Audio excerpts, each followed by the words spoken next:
So welcome everybody.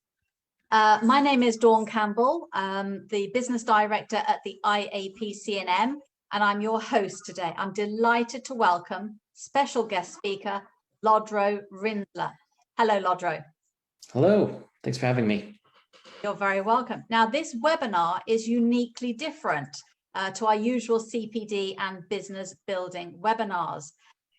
This is for you rather than for your professional or capability skills based. And what you learn today will help you and your clients, particularly if you're suffering with anxiety in these unusual times.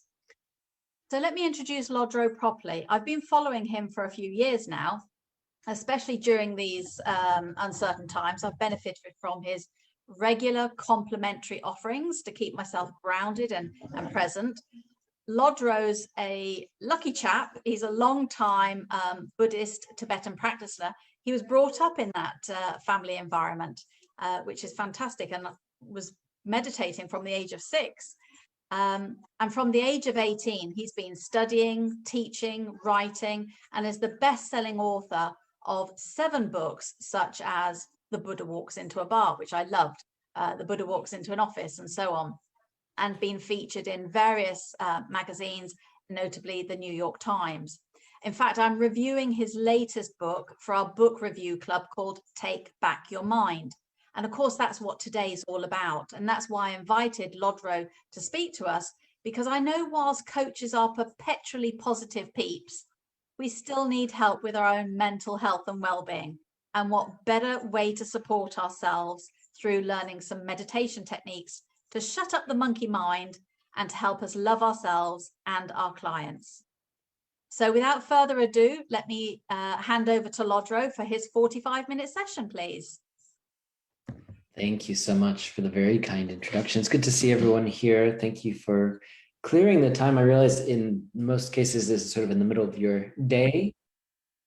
And it's really lovely that we could actually gather from essentially around the world to talk about working with the mind, and yes, to some degree our own minds, but of course we are also working with various clients' minds and things like that.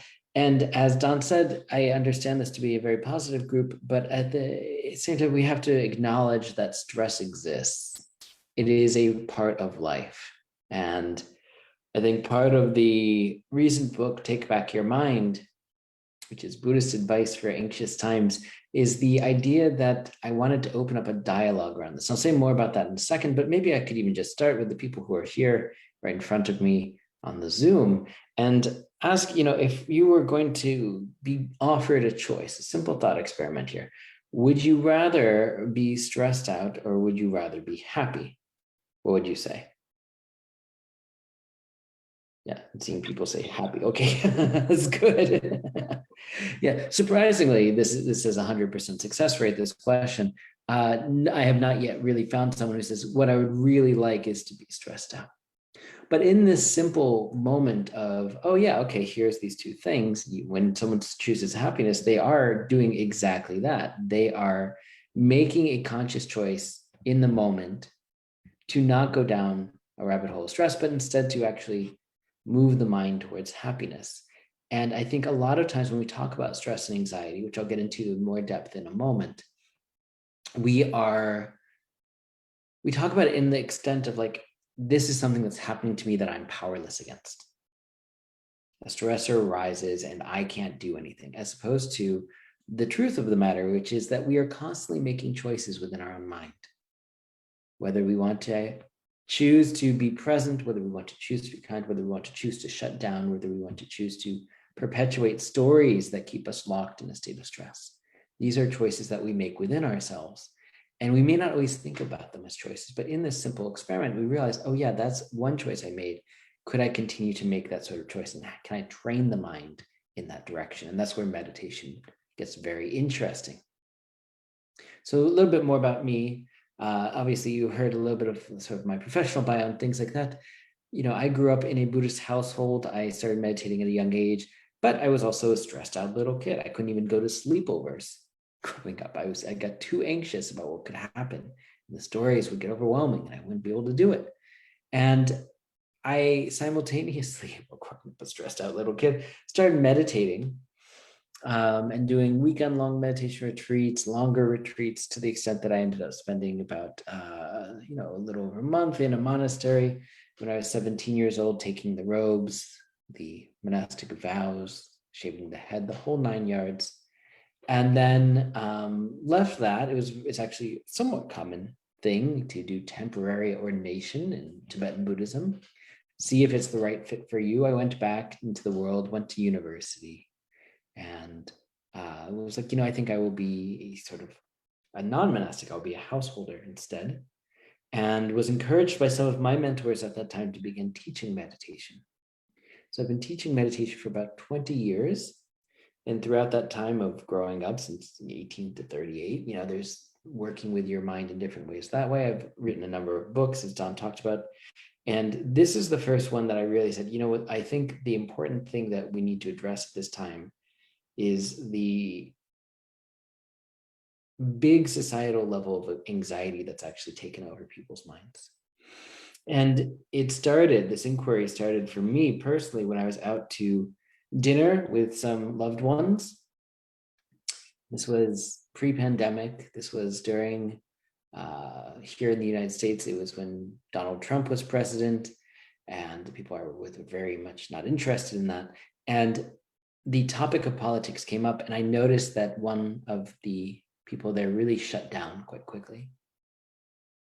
And as we were putting on our coats later on that evening, having paid the bill, getting ready to go, I took them aside and I said, how are you doing? So I'm sorry that I shut down so quickly at dinner, but I get so easily triggered right now. And I'm held in such a place of anxiety that at this point in my life, like I have to watch a half hour of animal videos every single day just to come back to some semblance of normal. And, considering what many people do when they feel really overwhelmed by anxiety and stress, I, reaching for a bottle, popping pills, doing other forms of drugs, whatever, I thought animal videos, that's a pretty benign way to treat the symptoms. But it opened up my eyes that it's not just me who had struggled with anxiety and stress before, not just my loved one, but everyone that I encounter was dealing with some form of being on edge, of holding the mind in a state of deep anxiety. And yet no one was talking about it. And that's the really interesting thing, that no one goes around and actually says, let's talk about what's stressing us out, right? It's not like considered polite conversation, I suppose, which is fine. But it's not just me and it's not just you, it's everyone. So if you are sort of coming to this saying, oh my gosh, I am completely anxious all the time, the good news is that you're not alone. And the better news is that you, through meditation, might even discover that the mind is actually pretty workable. So let's do a bad news, good news thing. Bad news is that no one has figured out how to completely eradicate stress. If you do figure that out, that you figure out, how to make sure so that you never have any money stressors, or your family always behaves in the way that you would actually like them to, or, If you can figure that out, please write to me at lodrorinzler@gmail.com. And I will feature that in a future book, because someone, if someone can do that, that would be great. But I basically work under the presumption that we can't eradicate every single stressor in our life. Now, the good news. The good news is that we can learn to notice when anxiety arises and not go down the rabbit hole of it all the time. And the choice is, where do I actually want to spend my mental energy? And that choice is up to us. Do I want to spend it on going down those rabbit holes of anxiety producing stories? Do I want to put it in the realm of learning to be in the moment, of learning to be in contentment? And again, the choice is up to us. So I've been using these terms. I should probably define what I even mean here, which is stress and anxiety. So technically, stress is considered your body's reaction to a trigger. It could be a call from an unknown number. This did not used to be the thing, but of course, now that we have cell phones that identify whether we have this person on our phone or not, getting a call from an unknown number, maybe that stresses us out. Or maybe it's your boss saying, we need to talk. Or anyone really saying, we need to talk. It's often these days considered a stressful trigger. Yeah, but that's generally considered a short-term experience. We get the phone call or we receive the email and we read it and we say, oh my gosh, and we're triggered for a second and then we move on. Anxiety, on the other hand, has been defined as a, quote, sustained mental health disorder, unquote, which could arise from a stressful trigger like the ones that I just mentioned, but it doesn't just fade away in the way that I did. Anxiety has both this cognitive element and a physiological response in the form of stress, which means that we experience anxiety in both our mind and our body. There's the physical trigger and the physical reaction, and then the mind goes further with that. So one way to think about the distinction between stress and anxiety is that stress is a response to a threat, while anxiety manifests even when there is no longer any clear and present danger. Let me give an example. Landlord comes over and says, hey, you're behind on your rent. That is a stressful trigger. In this moment, we say, okay, later on today, I'm going to sit down, I'm going to figure out my finances, I'm going to make sure I can make this work. Fine. What most of us then do is we play that out once, we play that out 3 times, we play that out another 50 just for good measure. And then we end up saying, okay, what if they say this? If they say this, I'm going to say that. If they say that, I'm going to say this. And we start to move into all these stories, and the stories hold us in that state of anxiety. So stress exists, but we do not have to hold ourselves in that state. So anxiety, in this sense, is like a hidden veil, which just sort of keeps us cut off from the world around us. And like an actual veil, it obscures our vision. We're unable to see anything beyond what that stressful trigger has brought about in our mind, whether it's playing out the 50 versions of the conversation, saying, maybe if I take this route, then I'll be there quicker. All of our versions of, here's a way that I could sort of quote unquote problem solve in my own mind to make this go away. And that holds us in a state of suffering. Way too many of us are going around acting from a place of deeply confused and anxiety-producing thoughts instead of what in my tradition of Buddhism, we would actually say our inherent peace. So why are we not having this conversation more in society? That's sort of where the book Take Back Your Mind begins, with the idea of we need to actually have the conversation and begin to look at the ways that we ourselves hold ourselves in pain.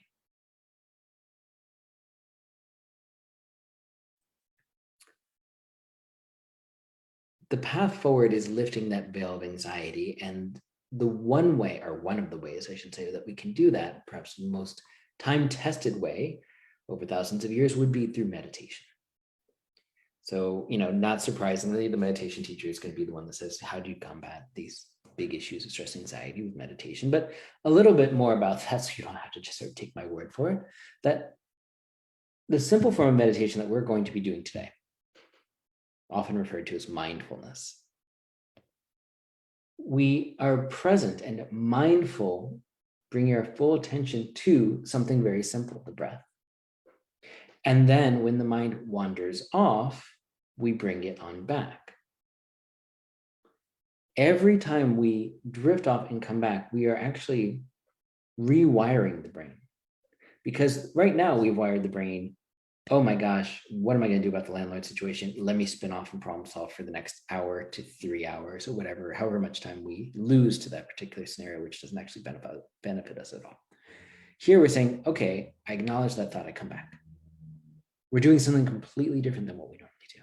It feels very countercultural to some degree to say, I'm not going to chase after every anxiety-producing thought. I'm going to acknowledge that thought. I'm going to come back to the breath. Another thought arises. I'm going to acknowledge that thought. I'm going to come back to the breath.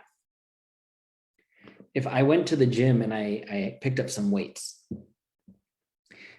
and I started lifting them, but I only lifted it like once every day or so, or once every hour, it wouldn't be much of a workout. I think we could all agree. But if I was sitting there for, say, 10 minutes straight, going like this, even if it was a very light weight, it would probably ultimately stretch the muscle. It would tear, it would come back and grow back stronger. The same thing can be said when we sit down to meditate. Often when people sit down to meditate, they think, oh my gosh, I have too many thoughts, I'm failing, I'm bad at it. That is not the case.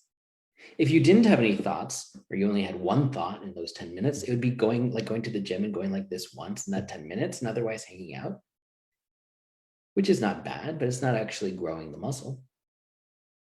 So here, if we have the rough equivalent in our own mind of going like this,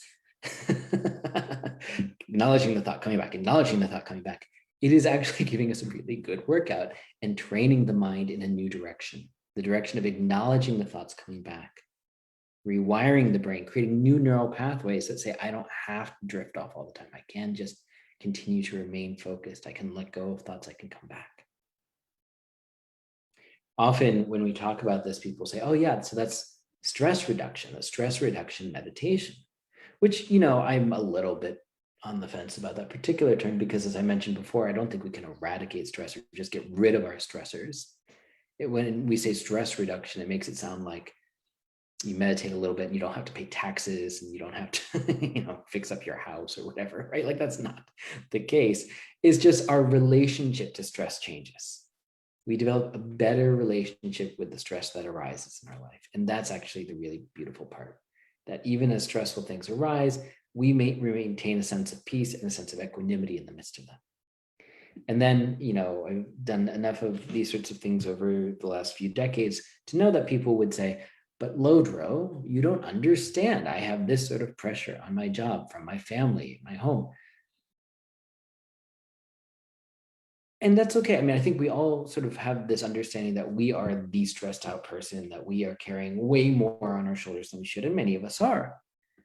But having worked with so many of these people over these years, I have noticed that this particular technique of rewiring the brain, of actually learning to acknowledge these thoughts but not chase after them, has worked for thousands upon thousands of people. And again, it's been around for thousands of years. So between the sheer number of people that are benefiting from these practices and the sheer amount of time over which the people have practiced them, it is probably something that could work for you. So this is the way that we learn to work with and train the mind, to meditate, to actually, when I say rewire the brain, I want to sort of clarify. I mentioned the story earlier about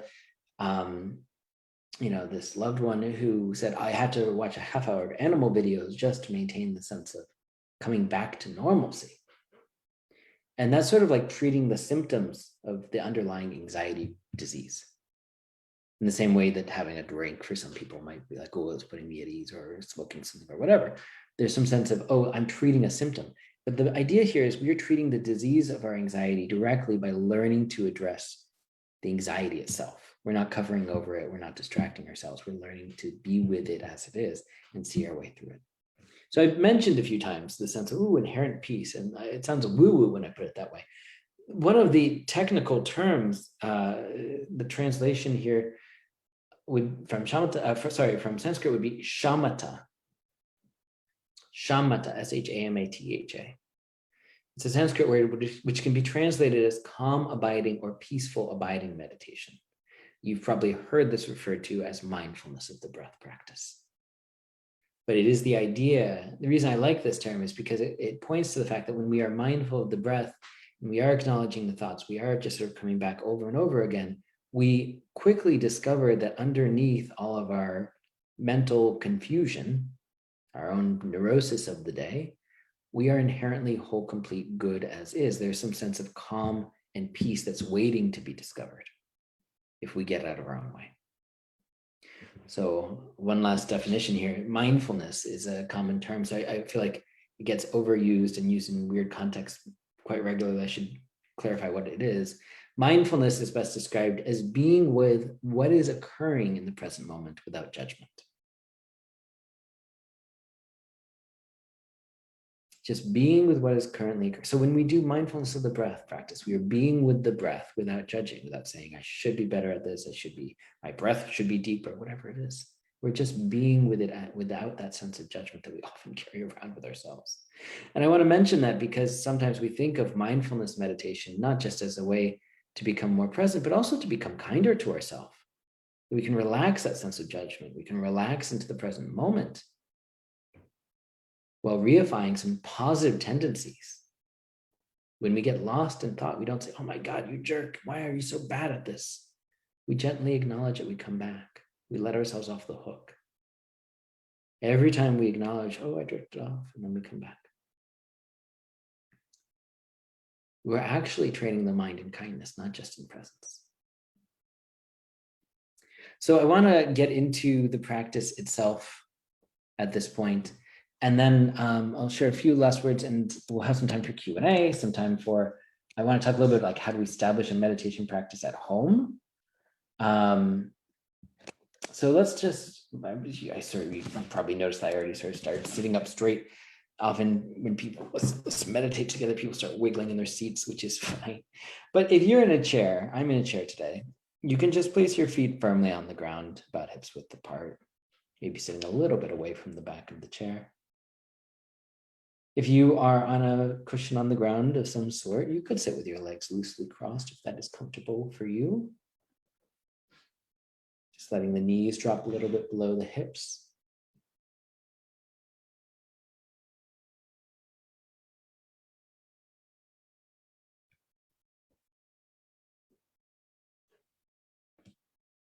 Just take a moment to feel down through these points of connection, through the feet, the legs, the sits bones.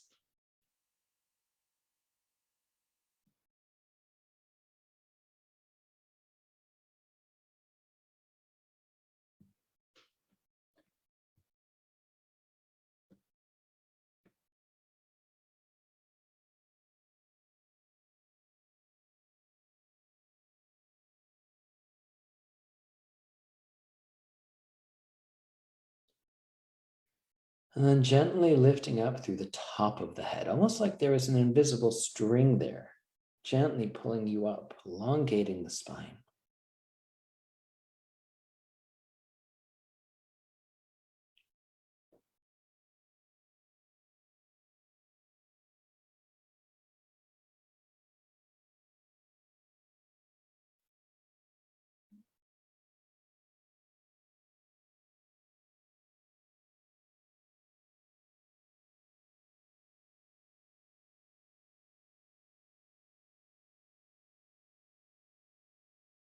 And with this sense of relaxing with a natural curvature of the spine, we don't have to hold the muscles in any state of tension. We can actually let the shoulders hang down. In fact, even if you want to drop your hands at your sides, you could, just shaking it out if you'd like. But then we would pick the hands up at the axis point of the elbows and drop them palms down on the thighs.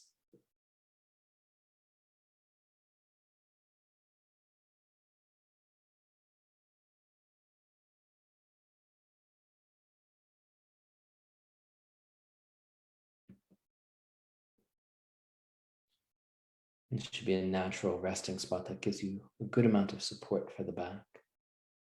Some of us are not always used to sitting upright like this.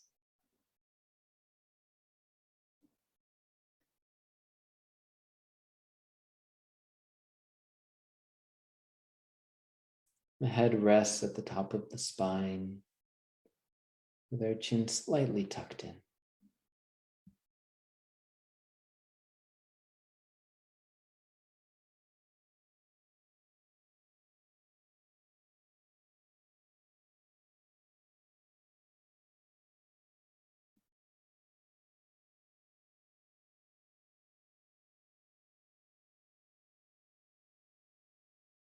Relaxing the muscles in the face.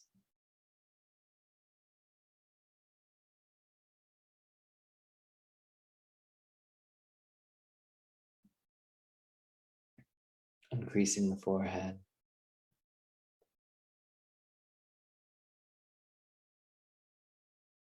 Relaxing all the tiny muscles around the eyes.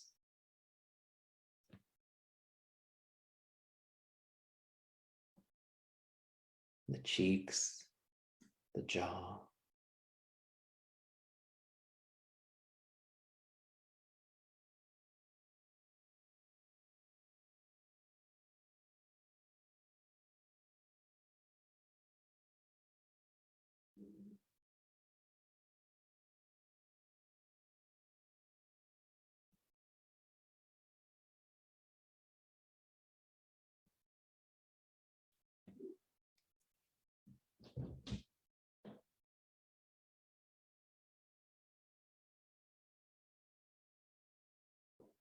And making a conscious choice here to either close the eyes for the duration of the sit or to leave them open, resting the gaze a few feet ahead of you on the ground in a loose and unfocused fashion.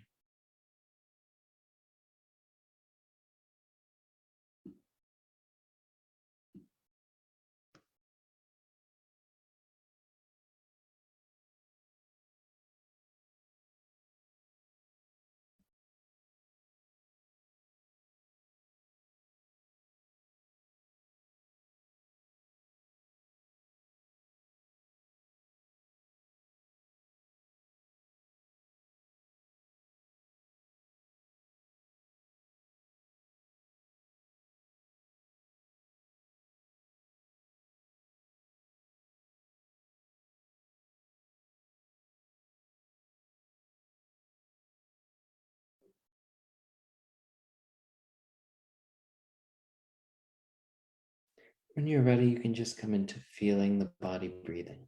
We don't have to overthink the breath here. We're just learning to rest with the physical sensation of the in-breath and the out-breath, however it's flowing right now.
And then, of course, the mind wanders off and starts to generate thoughts. Some of them could be quite pleasant.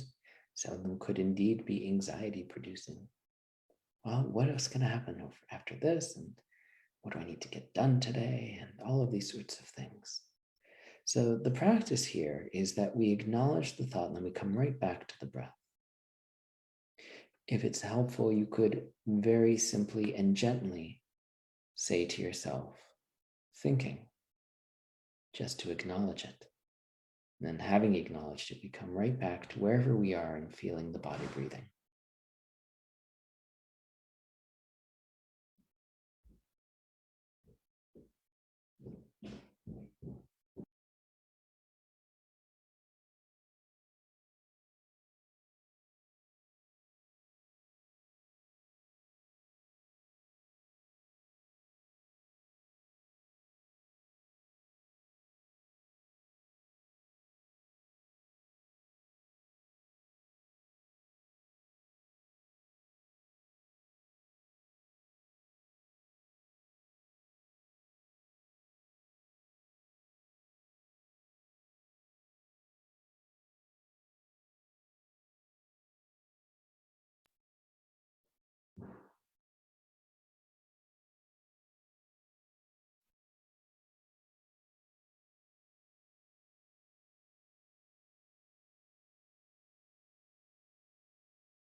To close, we'll just take a few deep breaths in through the nose, then out through the mouth, just calming the nervous system further.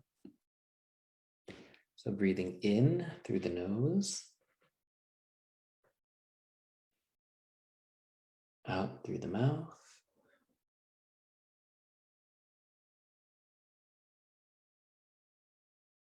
In,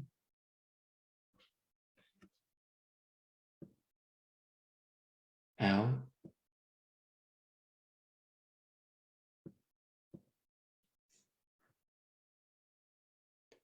last one, in,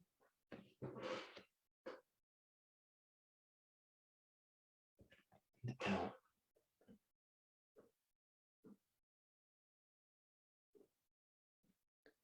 When you're ready, you can open your eyes, you can raise your gaze, bringing some light movement back into the body, transition out of the practice itself.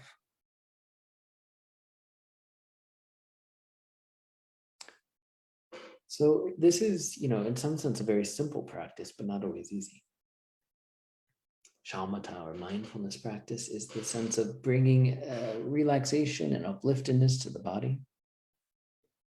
The second step being connecting with the natural sensation of the body breathing. It's always available to us. It's always fresh. It's always waiting to be in the present moment with us. And then the third step is that when we drift off, because that's what the mind does, it generates thoughts all day long, we acknowledge them and we come back to the breath. Simple, but not easy, because the mind has gotten very accustomed to chasing after these thoughts. And it's very tricky. The mind says, I know we're supposed to be meditating, but you really do need to plan this thing. We don't need to plan that thing.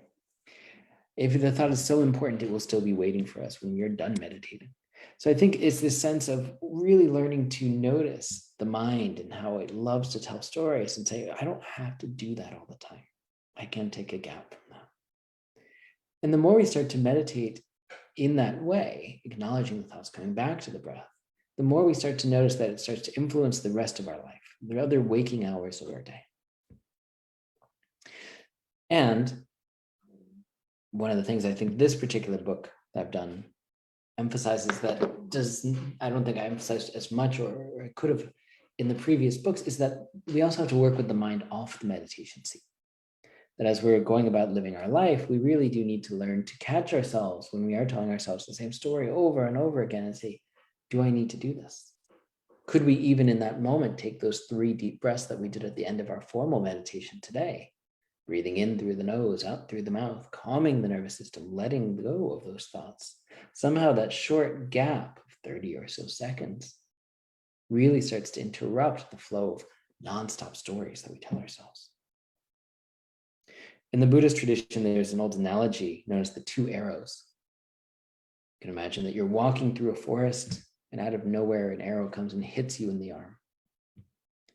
Now, we know if that sort of thing happens, that we should pluck out the arrow and start tending to our own healing.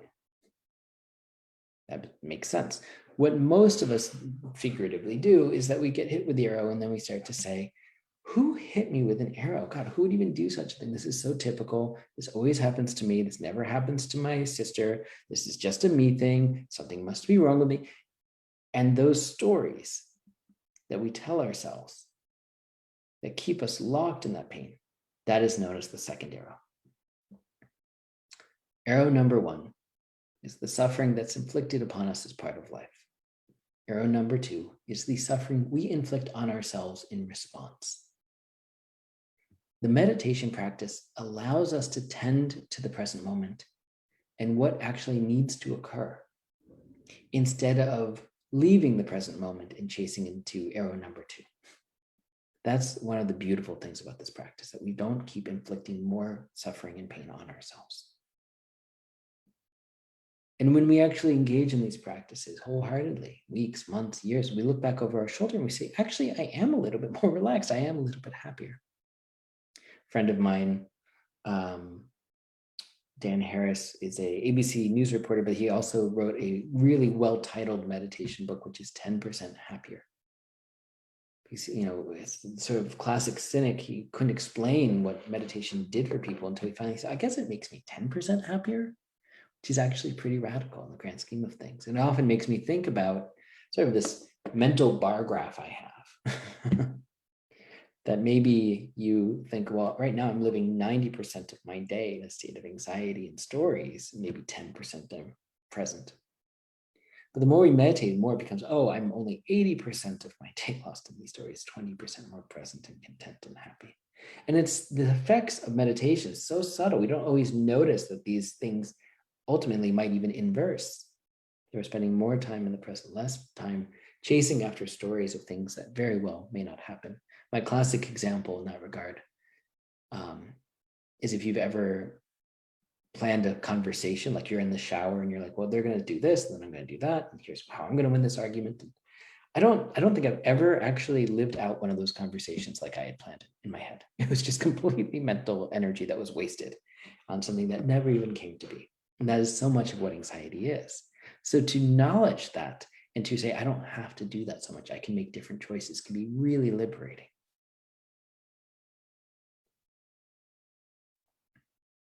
When we do all of this, there's so many benefits these days. There's all the science that says if you meditate a little bit every day, after a period of some weeks, you start to have increased creativity. It boosts your immune system. You sleep better. There's all these wonderful, wonderful benefits. We sleep better.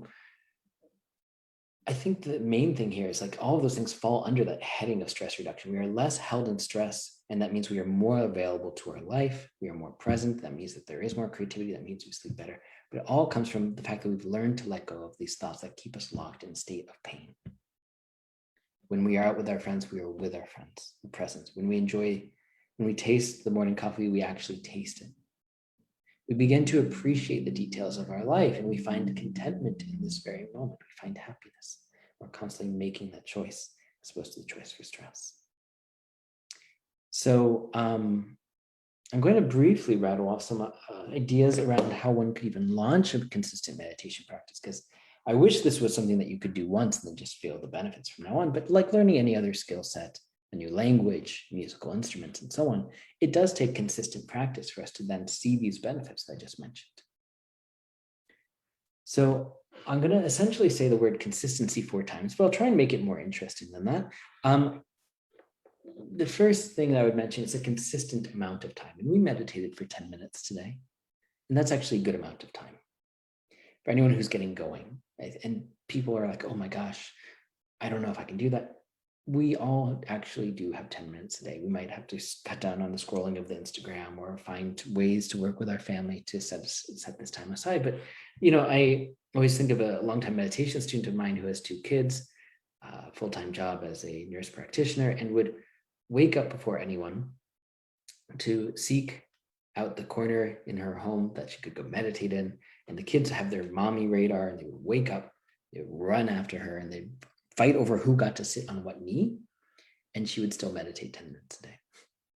And I'm like, if she can do it, I think most of us can do that. So 10 minutes is, I know some people get very skeptical, but it does take a little doing, but we can fit in 10 minutes here or there in the morning, in the evening. And that actually gets into, well, I'll get into the time of day in a moment, but I wanted to say one more thing about that, which is to set a timer and just let the timer count down 10 minutes. So we're not looking at our watch every minute saying it's over. Is it over yet?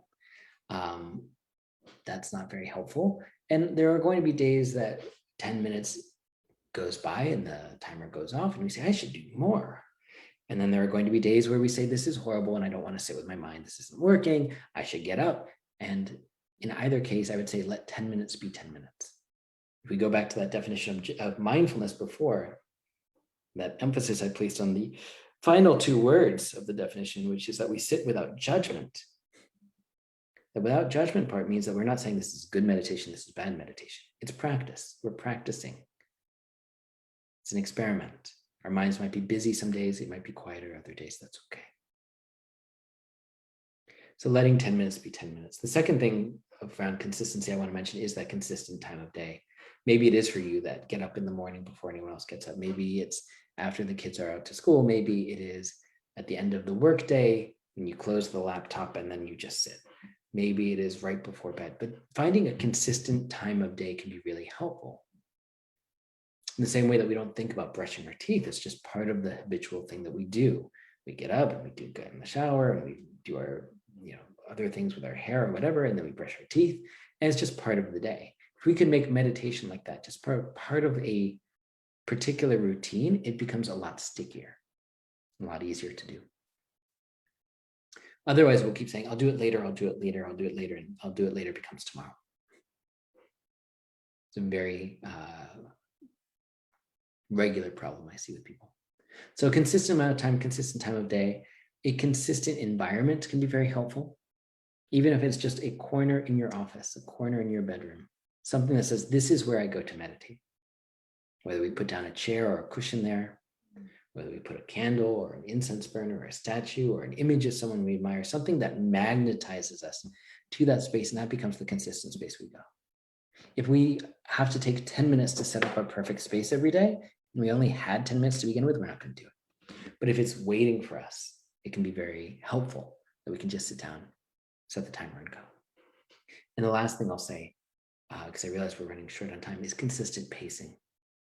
So a sense of, there's some research around positive habit formation that says if we do something 11 days in a row, it starts to become habit forming in the brain.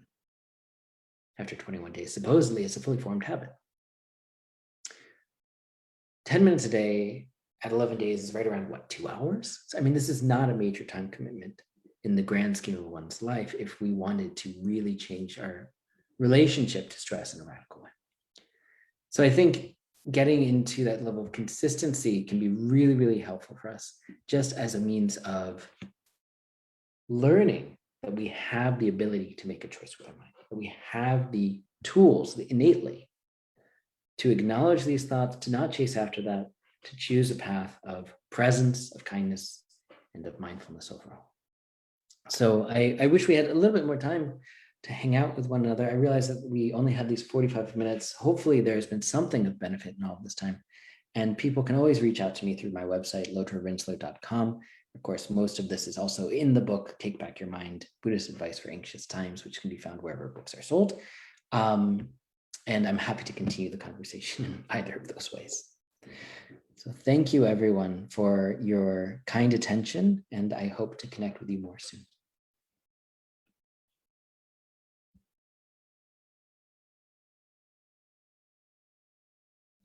Don, I think you are actually muted right now.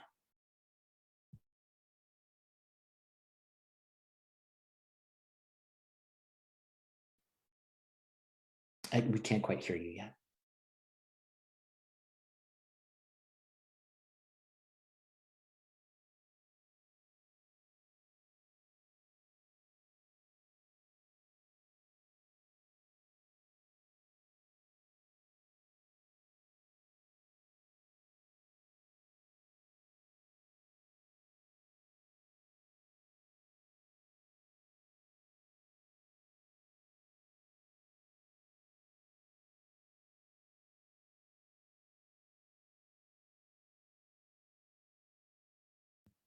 Okay.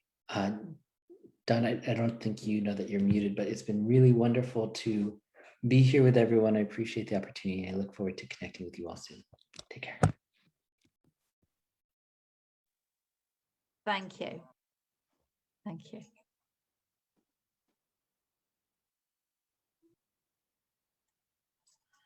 Hello, everybody.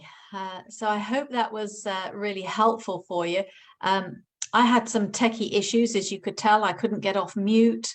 A lot of the call I couldn't hear, but I'm hoping that was giving you some insight, not just for yourself, but for your clients.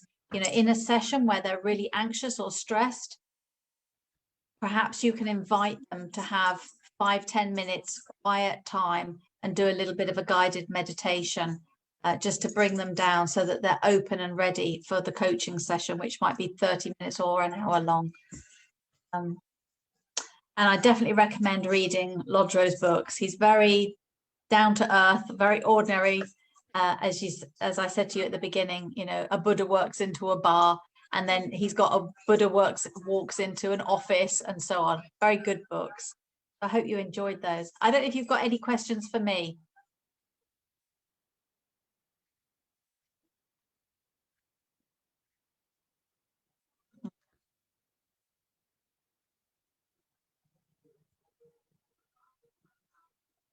Okay, well, I'm going to say have a good evening.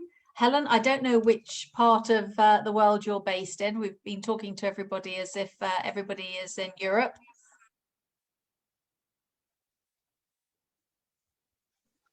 Yes, I'm in Darlington, County Durham. Darlington. Okay. All right.